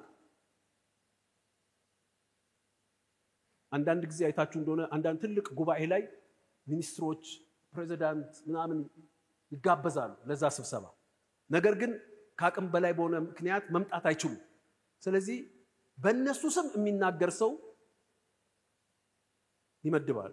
ለምሳሌ ከጠቅላይ ሚኒስትሩ ቢሮ ሊሆኑ ከአንድ ሚኒስትር ቢሮ ለአንድ ስብሰባ ተጋብዞ የመጣ ሰው ጠቅላይ ሚኒስትሩ አልቻሉም፣ ስለዚህ ተወካይ ልከዋል ተብሎ ሲመጣ ተወካዩ መጥቶ ከጠቅላይ ሚኒስትሩ ቢሮ የመጡ ተወካይ አሉን ተብሎ መጥቶ ሲናገር አይጀለስ እንዴት ናችሁ ምናምን ብሎ ቢል አሁን ማለት እኮ ምንድነው ያ ሰውዬ ቢመጣም እንዲህ ነው የሚናገረው ማስባል እኮ። በኢየሱስ ስም አድርጉት ማለት ያልኑና ያደረግነው ነገር does it reflect the excellence of Jesus? የኢየሱስን ጥበብ፣ የኢየሱስን ብቃት፣ የኢየሱስንስ ባህሪ፣ የኢየሱስንስ ደግሞ ስልጣን ይገልጣል ወይ? በማን? እንዲያውም እኮ ለዚህ ነው እኔ የማደርገውን እኔ የለውበትም እስክንል መሄድ አለብን እኮ። ለዚህ ነው ኢየሱስም አለ እኔ የምናገረውን ከራሴ አልናገረው፣ ከአብ ያየሁትን ከአብ የሰማሁትን ነግራችኋለሁ። in the name of the Father ነው የመጣሁት ነው። ስለዚህ ኢየሱስ ሲናገር እግዚአብሔር ነው የሚባለው። የአንድ ናዝራዊ አናጢ ምናምን አይደለም የሚታየው፣ ሰማይ ነው የሚታየው። ክብር ለኢየሱስ ይሁን። አሜን። አሁንም የምትሆኑትን የምታደርጉትን ሁሉ በኢየሱስ ስም ታደርጉታላችሁ። በኢየሱስ ስም ታደርጉታላችሁ ማለት በእርሱ ብቃት፣ በእርሱ ባህሪ፣ በእርሱ ጥበብ፣ በእርሱ ስልጣን በጌታ በኢየሱስ ስም ታደርጉታላችሁ። ያን ለማድረግ ልዕቀት ይጠይቃል። እሱን ለማስተናገድ፣ እሱን ለማሰራት፣ እሱ በእኛ እንዲናገር፣ እሱ በእኛ እንዲሰራ ለማድረግ ልዕቀት ይጠይቃል። ኤክስትራ ኤፈርት ይጠይቃል። እንደው ተነስቼ አላተራምሰው። ኢየሱስ ጌታ ነው። አሜን። የሆነውና ያደረግነውን ሲታይ የእርሱን ብቃት፣ የእርሱን ባህሪ፣ የእርሱን ስልጣን በሚያሳይ ደረጃ ተሰርቷል ወይ? does it reflect and show of Jesus? አለበለዚያ በስማችን ነው ይሰራል፣ በራሳችን ብቃት፣ በራሳችን ባህሪ። እሱ እኮ እስከ ሞት የታዘዘ ሆነ ይላል። እስከ ሞት የታዘዘ ሆነ በሉ ማለት ሳይጨርስ አያቆምም። በኢየሱስም ሰራውት የምንለው ነገር ወገቡ ላይ ትተነው ከሄድን እኮ በስሙ አልሰራነው። በራሳችን አቅም ኮሚትመንት ልክ ነው የሰራነው።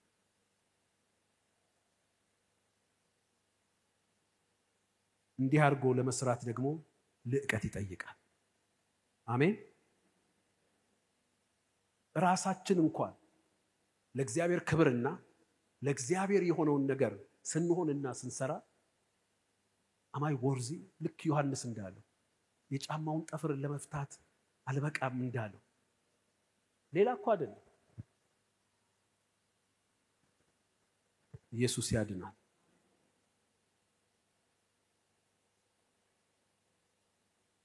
ትንቢተ ኢሳይያስ ምዕራፍ 4 ቁጥር 20 ላይ ኢሳይያስ ላይ ነብዩ እየወቀሰ ነው የሚናገረው።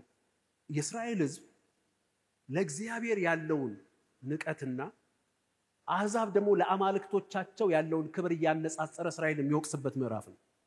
አማልክቶቻቸው አማልክት እንኳን ሲሰሩ ድምጽ የሌላቸው ማይናገሩ ማያዩ አማልክት ሲሰሩ እንኳን እንዴት በልዕቀት እንደሚሰሩ ሕዝቤ ግን አለ በቃ ሕዝቤ ትቶኛል አለ። ሕዝቤ እነሱ ታላቁን እግዚአብሔር የሚያመልከውን እስራኤልን እንኳን ለመማረክ አማልክቶቻቸውን የሚሰሩበትን ነገር እየወቀሰ ሲናገር ነው። ኮንቴክስቱ ምን አለ? ለዚህ መባ ገንዘብ ለዚህ ለጣዖት ስራው ማለት ነው። ለጣዖት ስራው መባ ገንዘብ ያልበቃው ድሃ በቂ ሪሶርስ የለው ያልበቃው ድሃ የማይነቅስን እንጨት ይመርጣል። በምን? ከዚያስ ምስሉ እንዳይናወጥ ያቆመው ዘንድ ብልህ ሰራተኛ ይፈልጋል አለ። አሁን እኮ ፕሮጀክቱ የሱ ነው፣ ግን እሱ ብልሃቱ እንደሌለው ገብቶታል። አይ በኔ እጅማ አልሰራም፣ ይሄ የሚሰራው አማልክት አምላኬ ስለሆነ የምሰግድለት ስለሆነ ቢያስፈልግም ደግሞ አንዱን አምላክ እስራኤላውያንን መማረክበትም ስለሆነ የማይነቅስ እንጨት ማቴሪያሉ እሱን ስላልቶ እንደገና ብልህ ሰራተኛ ይፈልጋል። ብልህ ሰራተኛ ሲሆን ምን እንደሆነ ታውቃላችሁ?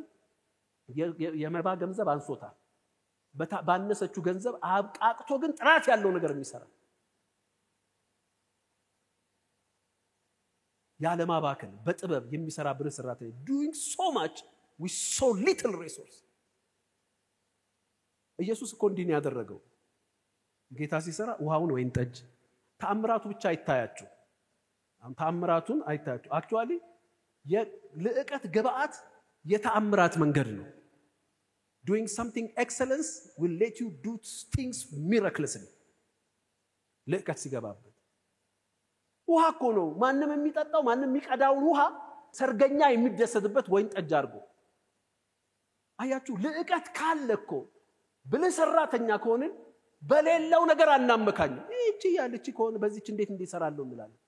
ኤክሰለንስ ስፒሪት ካለን ግን መባ ገንዘብ ያንስም ሪሶርስ ቢያንስም will do so much with so little። 2 ዓሣ 5 እንጀራ ሰጡት። በዚህ ምን ያሳስር ሰው ይበላል እንዴ ምናምን አላለ። he did something። የሱ በዛ ሰዓት ልዕቀቱ ወደ እግዚአብሔር መጸለይ፣ ወደ ሰማይ አንስቶ መባረክ፣ ማካፈል ያችን ዊዝደም ተጠቅሞ 10,000 ሰው እንዲበላ አደረገ። ሃሌሉያ። ለእግዚአብሔር ክብር እና ለእግዚአብሔር የሆነውን ነገር ስንሰራ የራሳችንን ቁመና ጠይቀን እናውቃለን። እንደዚህ ሰው ለዚህ መባ ገንዘቡ ያልበቃው ድሃ የማይነቅዘውን እንጨት ይመርጣል፣ ምስሉም እንዳይናወጥ ያቆመው ዘንድ ብልህ ሰራተኛ ይፈልጋል። ብልህ ሰራተኛ ይፈልጋል። በልዕቀት ለመስራት ራሳችንን በብልሃት ማሰልጠን ማስታጠቅ አለብን። በየትኛው ሁኔታ ጌታን ለማገልገል በመድረክ በቤተክርስቲያን ፕሮግራሞች ብቻ ሳይሆን በኑሯችን፣ በቤታችን፣ በስራችን፣ በንግዳችን ለጌታ ክብር የምንነግድ፣ ለጌታ ክብር የምንሰራ፣ ለጌታ ለሱ ደስታ ለሱ የምንሰራ ከሆነ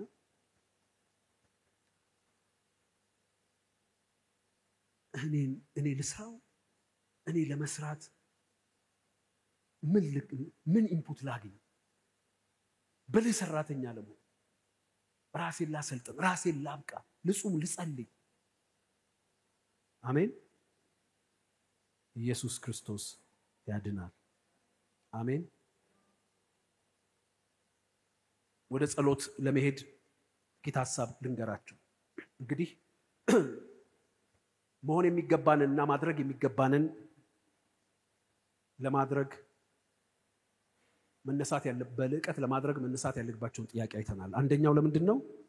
ለምን፣ ሁለተኛ ለማን፣ ሶስተኛ በምን፣ አራተኛ በማን።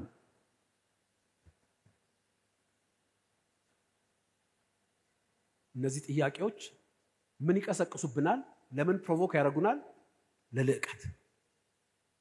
ለዚህማ ከሆነ ለዚህ ምክንያት ከሆነ ለማን፣ ለዚህ አካል ከሆነ ለዚህ ምክንያት ከሆነ ለምን፣ ለዚህ አካል ከሆነ ለማን፣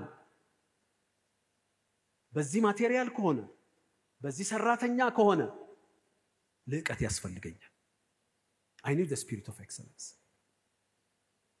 ስለዚህ ቀጣዩ ጥያቄ የልቀት ሰው ሆነን ለመስራትና የልቀት ሰው ለመስራት ምን ማድረግ ይገባናል? አንደኛ የልቀት መንፈስ መቀበል አለብን። የልቀት መንፈስ spirit of excellence ዝም ብሎ አልተባለም። ልቀት መነሻው የመንፈስ ግብአት ነው። ልቀት ከስልጠና ከልምድ ከምናገኘው በላይ የመንፈስ ግብአት ያስፈልገዋል። to have a spirit of excellence የተማርነው ሊጠቅመን ይችላል፣ የሰለጠነው ሊጠቅመን ይችላል፣ ልምዳችን ሊጠቅመን ይችላል። ግን above and on top of that ከዚህ ሁሉ በላይ ግን የልቀት መንፈስ መቀበል አለብን። spirit of excellence። አንዳንድ ጊዜ ኢየሱስ ክርስቶስ በልቀት መንፈስ ኦፕሬት ሲያደርግ ከሰዎች የሚነሳው ጥያቄ ይሄንን ነገር ከወዴት አገኘው አይደለም ይባላል፣ ከወዴት ተማረው ይባላል። አንዳንድ ነገሮች ሲናገር አንዳንድ ነገሮችን ሲያደርግ ከወዴት አገኘው፣ ይሄን ስልጣን ይሄን ኃይል ከወዴት አገኘው ይባላል። ምክንያቱም በዚያ ኤክሰለንስ ኦፕሬት የሚያደርግበት ነገር ምንጩ ከማይታየው መንፈስም ስለሆነ ነው። እነዚህ ሁሉ ነገሮች ጠቃሚ ቢሆኑ ነገር ግን we need the endowment of the spirit of excellence። ዛሬ አንድ ሰው ላይ በሰለሞን የወደቀው ከሱም በሚበልጠው በኢየሱስ ላይ ያለው የልቀት መንፈስ ያገኘዋል። ኢየሱስ ያድናል። አይኖ ዛሬ ውል የምታገኙበት ውሉ ጥፍት ላላችሁ ጉዳይ ውል የምታገኙበት ከዛ ሲታይ እግዚአብሔር ይክበር የሚያስብር ኢየሱስ ያድናል። ተመልከቱ ቅድም ያነሳነው የልቀት ምሳሌ ዳንኤል ትንቢተ ዳንኤል ምዕራፍ 5 ቁጥር 13 ላይ የዚያን ጊዜም ዳንኤል ወደ ንጉሱ ፊት ገባ፣ ንጉሱም ተናገረው እንዲህም አለው፣ ንጉሱ አባቴ ከይሁዳ ከማረካቸው ከይሁዳ መክሮኞች የሆንክ ዳንኤል አንተ ነህን? የአማልክት መንፈስ እንዳለብህ አባቴ ዩኒቨርሲቲ 3 ዓመት እንደተማርክ አላለው። ይሄም ታሪክ እኮ ያውቀዋል አይደለም? ዳንኤል ተማርኮ በዚህ በዳሪዮስ አባት በናቡከደነጾር ዩኒቨርሲቲ 3 ዓመት ተምሯል። ግን የዳንኤል ማከናወን የዳንኤል ነገሮችን ሲናገር ሲፈታ ሲሰራ ሲያወጣ ምንጩ ሌላ እንደሆነ ገብቶታል። ምን አለ? የአማልክት መንፈስ በእነሱ ቋንቋ ነው አይደለም? በእነሱ ቋንቋ ነው። የአምላክ መንፈስ እሱም ያመልከው አምላክ ስላለ እንዳለብህ ዕውቀትና ማስተዋልም እንደተገኘብህ ስለ አንተ ሰምቻለሁ። አሜን ሃሌሉያ። ዛሬም በእናንተ የሚገለጠው በመትሆኑትም በመታደርጉትም የሚገለጠው ልቀት ምንጩ ከእግዚአብሔር እንደሆነ ከልቀት መንፈስ እንደሆነ የሚመሰከርበት መነካት ዛሬ መንፈስ ቅዱስ ይነካናል። በኢየሱስ ስም ይነካናል። አሜን። የልቀት መንፈስ መቀበል እንዴት ነው የምንቀበለው? ሐሳቡን ስለምታውቁት በጸሎት ያዕቆብ ምዕራፍ 1 ቁጥር 5 እናንተ ግን ማንንም ጥበብ ቢጎድለው ሳይነቅፍ በልግስና ለሁሉ የሚሰጠውን እግዚአብሔርን ይለምን እርሱም ይሰጠዋል። ይለምን ይሰጠዋል። ጎናችሁ ላሉ ሰው እለምናለሁ ይሰጠኛል፣ እለምናለሁ ይሰጠኛል። ሌላ ፋይል አይጠበቅም፣ ሌላ ማስረጃ መረጃ አያስፈልግም። እለምናለሁ ይሰጠኛል። ኢየሱስ ያድናል። ኤፌሶን 1:16 ላይ ሐዋርያው ጳውሎስ ስለ እናንተ እያመሰገንኩ ስጸልይ ይህን ከማሳሰብ አልተውኩም። ምን እያልክ ነው የምትጸልየው? ምንድነው የጸሎት ርዕስ?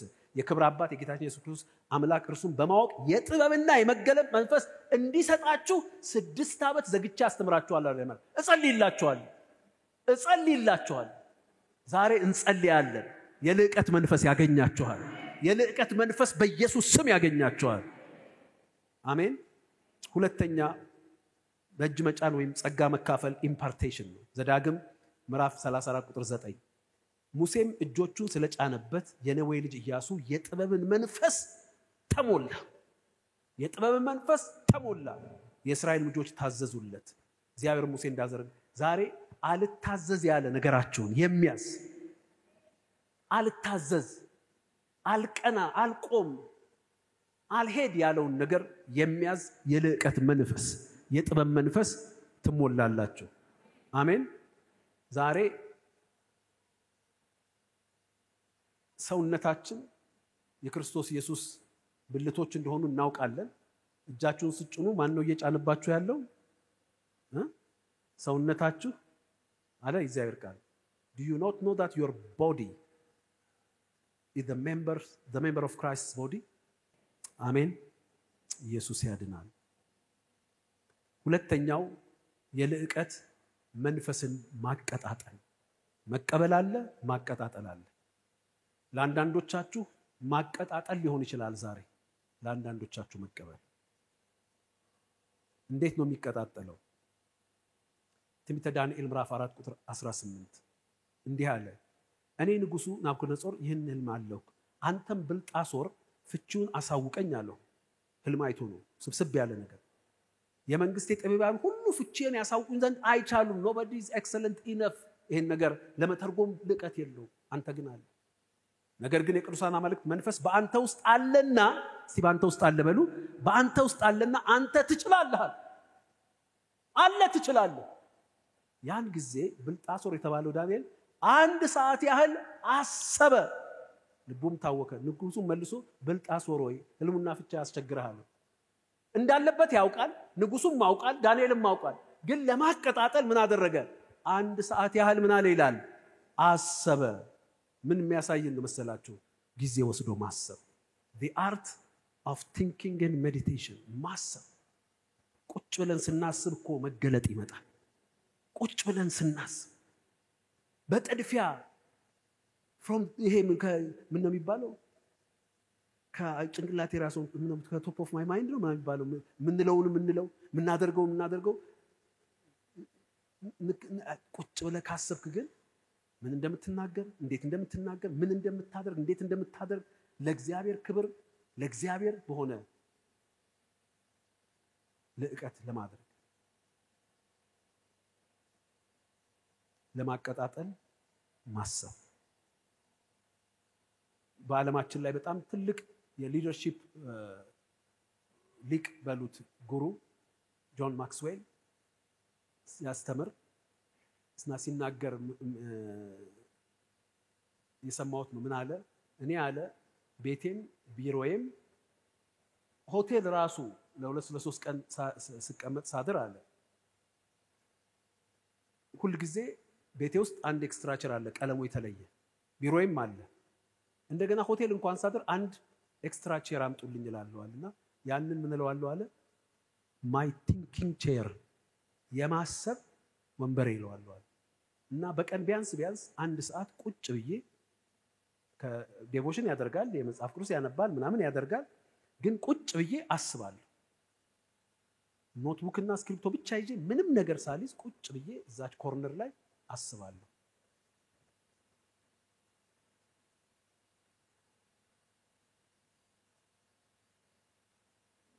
አሁን አንዳንድ ትልቅ ድርጅቶች የሱን የአንድ ሰዓት ሌክቸር ስልጠና ለኮካኮላ ለምናምን ለኤክስክሉሲቭ የአንድ ቀን ማን ነው የአንድ ሰዓት የ2 ሰዓት ስልጠና ለመውሰድ እንደሚከፍሉ ታውቃላችሁ? $250,000 ለ2 ሰዓት ተለምኖ፣ ለዛውም እንትኑ ተዘግቶ። እሱ የሚናገረው ነገር ወርዜ የሰጠው ምንድነው? የልዕቀት መንፈስ። ሌላው መጽሐፈ ምሳሌ ምዕራፍ 13 ቁጥር 20 ላይ ከጠቢብ ጋር የሚሄድ ጠቢብ ይሆናል፣ የሰነፎች ባልንጀራ ግን ክፉ መከራን ይቀበላል። ምሳሌ 27:17 ብረት ብረትን ይስለዋል፣ ሰውም ባልንጀራውን ይስላል ይላል። ስለዚህ ህብረት ወይም አሶሲዬሽን ሌላው ልዕቀትን የሚያቀጣጥል ነው። ከማጋር ነው የምንውለው? ከማጋር ነው የምናወራው? ሰው ማህበረሰብ ምን አይነት ነው ሻርፕን እያደረገን ያለው? ከምን ጋር ነው የምንውለው? አሶሲዬሽን ከማጋ ብቻ ሳይሆን ከምን ጋር? ምን ነው የምናነበው? ምንድነው የምንሰማው? ምን ነው የምናየው? ጥበብ ያለበት ነገር ነው? መንፈስ ያለበት ነገር ነው? ህይወት ያለበት ነገር ነው? እሱ ነው አሶሲዬሽን ነው ያን ነገር የሚያካፍለን ሻርፕን የሚያደርገው ኤክሰለንሳችን። ማቀጣጠል ከፈለግን በዚህ መንፈስ መሆን አለብን። እግዚአብሔር ይመስገን። አሜን። ክብር ለኢየሱስ ይሁን። የልዕቀት ሰው ሆኖ ለመሰራትና ለመስራት የምርጦች ሰዎች ቤተክርስቲያን መለኪያዎች ምንድናቸው? በእግሮቻችን እንቆማለን። ይሄ እንደዚሁ ኢንስትራክት ለማድረግ የምነግራቸው ሐሳብ ነው። ሁሌ እንደምናደርገው ስንቶቻችሁ የልዕቀት ሰው ሆኖ ለመሰራት ወስናችኋል? የልዕቀት ሰዎችን ለመስራት አሜን። ገብቷችኋል የተናገርኩት ነገር? አሁን እኛ በአገልግሎታችን ሁሉን ነገር በልዕቀት ሰርተናል። ለእግዚአብሔር ለዚህ ትልቅ አምላክ በሚመጥን በሚሆን ደረጃ የእግዚአብሔርን ክብር በሚያመጣ ደረጃ ሰርተናል ብለን አንልም። ግን we strive to do so። ያን ለማድረግ ግን ራእይ ይዘናል። አሜን። በተለይ እንደ ቤተሰብ ስናወራ፣ እንደ ምርጦች ሰዎች ቤተክርስቲያን መሪዎችና አገልጋዮች ስናወራ ቢያንስ በአገልግሎት ተግባራችንና እንቅስቃሴያችን ነገሮችን በልዕቀት ማድረግና አለማድረጋችንን እንደ ቤተክርስቲያን የምንለካካበት ነገር አለ። እሱን እንድታውቁ ነው። ዝርዝር ትምህርት አይደለም። በተራራው ምሳሌ ዘጸአት 25:40 በተራራ ላይ እንዳሳየው ምሳሌ እንድትሰራ ተጠንቀቅ ብሎታል ሙሴ። ዕብራውያን ላይ ሲያብራራው ምን አለ? እርሱም ሙሴ ድንኳኒቱን ሊሰራ ሳለ እንደተረዳ ለሰማያዊ ነገር ምሳሌና ጥላ የሚሆነውን ያገለግላሉ።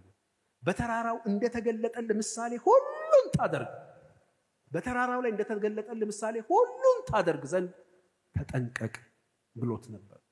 ወገኖቼ ሁል ጊዜ ከራእይ ጋር እግዚአብሔር ምሳሌን ይሰጣል። ነገሮች የሚደረጉበትን ምሳሌ ይሰጣል። ለምሳሌ እግዚአብሔር በቆዳ ያለውን አንድ ሀብታም እስራኤላዊ ለምን በወርቅ አይሆንም ቢለው ለሰው የተሻለ ይመስላል። ሙሴ ግን ምን ተብሏል? በተራራ ላይ እንዳየህ እንዲሁ እንድትሰራ። አንዳንድ ጊዜ በአገልግሎታችን መካከል ያሉት ውዝግቦችና አለመናበቦች እዚህ ላይ ነው።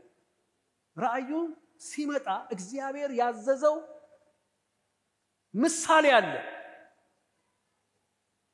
ቤተ መቅደስ ስራ፣ ታቦት ስራ ብቻ አይደለም። የሚሰራበት መሳሪያ፣ የሚሰራበት ክብደት፣ መጠን፣ ርዝመት፣ ሁሉ ነገር ኢቭን ማን እንደሚሰራው የእንትና ልጆች እነሱ ጥበብ ሰጥቻቸዋለሁ እንተ ሞልቼባቸዋለሁ እነሱ ነው የሚሰሩት። እንትን የሚሰፉት እነዛ ሴቶች ናቸው። የካህኑት ለማንም ጋር ሄደ እንደዚህ ሰፈር መንደር እንዳታሰፋ።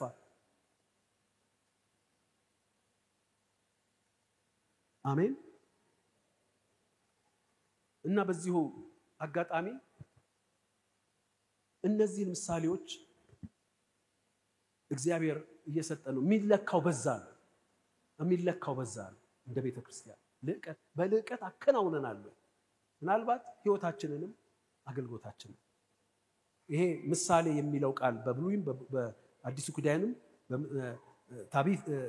ታብኒዝ እና ቱፖስ ሌላም አራት ቃላት አሉት በግሪኩ።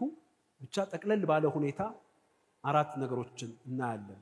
ቤተክርስቲያናችን የአገልግሎትና የህይወት ልዕቀትን የምትመዝንባቸው አራት መለኪያዎች አሉ። በንባብ አንደኛ ዜና 28:19 ዳዊትም ለሰለሞን ቤተ መቅደሱን እንዲሰራ በምን ሁኔታ እንደሚሰራ ንድፉን ሲሰጠው ምንድነው ያለው? ዳዊትም የሥራውን ሁሉ ምሳሌ አውቅ ዘንድ ልክ ሙሴ በተራራው ላይ እንዳየው ምሳሌውን አውቅ ዘንድ ይህ ሁሉ በእግዚአብሔር እጅ ተጽፎ መጣልን። በእግዚአብሔር እጅ ተጽፎ መጣልን። አሁን በሱ ኮንስትራክሽን አማካሪዎች በሱ እንትኖች ሳይሆን በእግዚአብሔር እጅ ተጽፎ የመጣ ምሳሌ አለ። በሱ ነው የሚሰራው። እኛም የህይወትንም ይሁን የአገልግሎትን በእልቀት መሰራቱ መገንባቱ ምን ለካባቸው አራት ነገሮች አሉ። ይሄ ምሳሌ የሚለው ቃል የሚተረተርባቸው ማለት ነው። አንደኛው አስተሳሰብ ፊሎሶፊያችን የህይወትና የአገልግሎት ራእያዊ አስተሳሰብን በመከተል መሰራቱ ምንድነው? የአገልግሎት ፊሎሶፊያችን ምንድነው? የአመራር ፊሎሶፊያችን ይሄ ይሻላል፣ ይሄን ከዚህ ሰምቻለሁ አይደለም። ምንድነው እግዚአብሔር በተራራው ላይ ያሳየን በእጁ ጽፎ የሰጠን ፍልስፍናችን ምንድነው?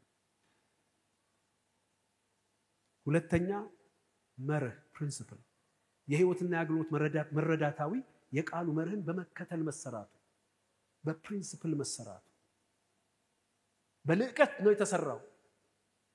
ምክንያቱም የልዕቀት ነገር ኤክሰለንት ነው ምናምን የሚባለው ነገር ወገኖቼ በይዘት ሳይሆን በምላሽ ነው። ዚስ ዴይስ በዓለም የሚለካው በምላሽ ነው። ስለዚህ እኮ ነው አንዳንድ ሰዎች የሚሸለሙት እኮ ለዚህ ነው። በቅርብ እዚህ ሀገር መሰለኝ በዚህ ሀገር ይሁን ሌላ ቦታ አላቅም ብቻ በቲክቶክ ብዙ ፎሎወር ምናምን አግኝታ የተሸለመችው ሴትዮ ያቀረበችው ኮንቴንቷ በጣም ኤክሰለንት ቲክቶከር ተብላ የተሸለመችው የምታቀርባቸው ኮንቴንቶች ጸያፍ ግን ኤክሰለንሷ የተለካው በምንድን ነው? በምላሽ። እግዚአብሔር በምላሽ አይለካም፣ በይዘት ነው የሚለካው። ለዚህ ነው እኮ አሁን ጥድፊያው